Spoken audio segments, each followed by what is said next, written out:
Okay, well, let's move on then. And public order. And the public order bill is progressing through Parliament. And Rishi Sunak has decided that he's going to put an amendment in.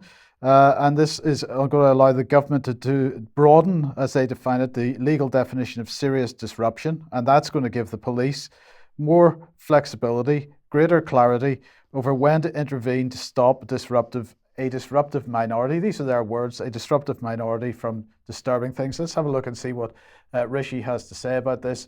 The right to protest, David, is a fundamental principle of our democracy, but it's not absolute. A balance must be struck between the rights of individuals and the rights of the hard-working majority to go about their day-to-day business. And he went on to say, we cannot have protests conducted by a small minority disrupting the lives of the ordinary public.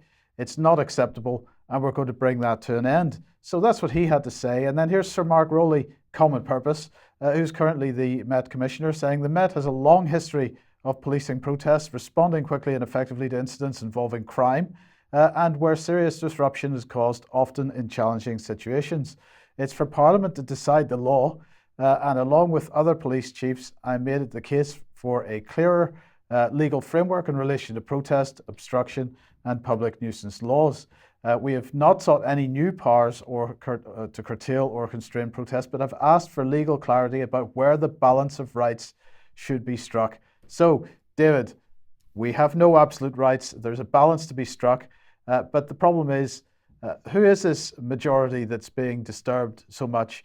And surely if people have an issue they want to highlight, the best way to highlight that, since the mainstream media is, quote, quite so aggressively anti any counter-narrative at the moment, is to protest.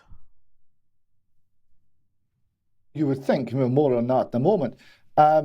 So his point is that, for a start, absolute rights. I discovered this talking to a policeman outside Hollywood a while back. We only have two. They're not allowed to kill you, allegedly, and they're not allowed to torture you, allegedly.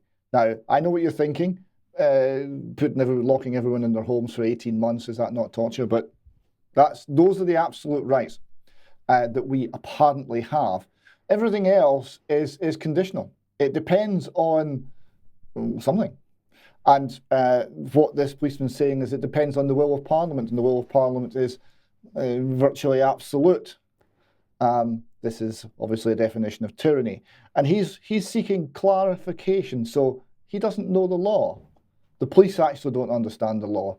That would imply that Parliament's not done a terribly good job at actually defining it, I suppose. And I've got to say, David, the other bit that goes with this is a couple of weeks ago, we were reporting that it had come to light that government money was being used to actually fund a lot of these protest groups. And that was covered on a whole range of media. It disappeared very quickly, but I haven't forgotten it. So we've got government systems, government finances ramping up some of the disruptive protests like Stop the Oil.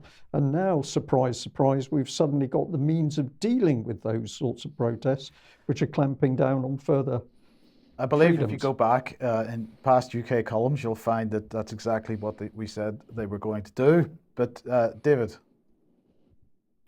And well, one other thing we should highlight at this point is the politicisation of the police, because the police are now asking Parliament for guidance as to how they should apply the law.